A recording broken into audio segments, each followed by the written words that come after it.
lives per year. For these reasons, Judith and I are proud to affirm.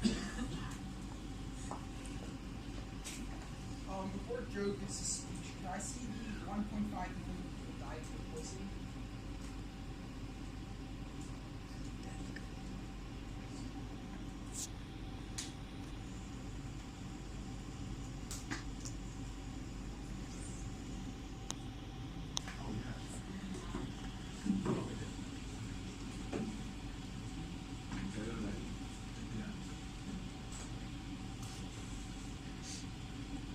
Because innovation is the calling card of the future, Ethan and I negate the resolution. Our sole contention is a prescription disaster. As we speak, medical innovations are effectively reducing mortality and suffering across the world and in the United States. In the past few decades, innovative drugs for pharmaceutical corporations have cured hepatitis C, many childhood cancers, and several kinds of melanoma. Elsewhere, Easton of Stat News finds that new drugs have reduced the AIDS death rate from 100% to almost 0% and reduced cardiovascular mortality by 50%.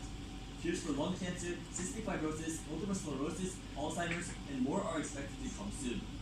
Moreover, Lichtenberg of Columbia notes in 2012 that across the world, innovation has accounted for 73% of an increase in life expectancy. All in all, the Center for Medicine and Public Interest concludes yesterday that pharmaceutical innovation for cancer treatments alone has saved patients a total of 62 million life years since 1990. Life years are when life-saving medication enables a patient to live an extra, perfectly healthy year. However, price controls impede this life-saving research by drastically cutting companies' funding for research and development, or R&D. This occurs in two ways. First, decreased funds.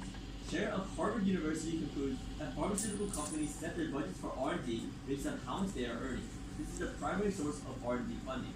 When they earn a lot of profit, they allocate more money to R&D, and when profits go down, though, spending on R&D plummets. In fact, Giacomo of the Cato Institute asserts that for every 10% reduction in drug prices due to price controls, there's a resultant 5.83% decrease in R&D investments. Overall, Santier and Vernon of the University of Connecticut quantified that if the U.S. had price controls from 1981 to 2000, pharmaceutical corporations would have expended $293 billion less on research and development. Second is reduced incentive. When price controls are in place, even companies that have already found new and successful molecules or drugs lack the revenue to continue development. Kudivina of Stanford University notes that because of decreased profit margins due to price controls, many corporations that find promising and new compounds will choose to not develop medications because it's not worth it. Bullen of Scientific American furthers in 2014 that because of formulation, FDA approval, testing, and more, the price of developing a single successful drug from compound to final product is now more than $2.5 billion, a quantity that most drugs will be unable to return under price controls. As a result, Kudivina continues that a 40% decrease in drug prices due to price controls would cause corporations to abandon 60% of their early-stage R&D projects. When it is more difficult to recoup their investments, pharmaceutical corporations become less willing to invest. The resulting decrease in innovation has two implications. First is increasing medical costs. Winigarden of Forbes finds in 2017 that because innovations reduce expensive surgeries, streamline medical procedures, and minimize hospital time by preemptively keeping people healthy, medical innovations reduce healthcare spending. For example, when the FDA approved 2 new cures for hepatitis C in 2014, patients were able to avoid expensive and invasive surgery and began to take less expensive drugs.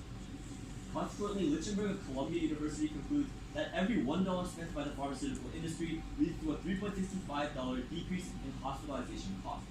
When money is spent on the pharmaceutical development, total healthcare costs decrease. Second is less development of new drugs. Kessler of Stanford University writes in 2014 that if the United States had price controls, there would have been 365 fewer new medicines over the past 30 years. Importantly, Doug Bandow of the Cato Institute finds that each new drug developed saves at least 11,200 years of life. In total, Vernon of the University of Connecticut finds that due to less medicine, price controls of 10% would cost Americans 40.1 million years of life, and if they were up to 30%, 103.5 million years of life would be lost. To avoid raising consumers' healthcare costs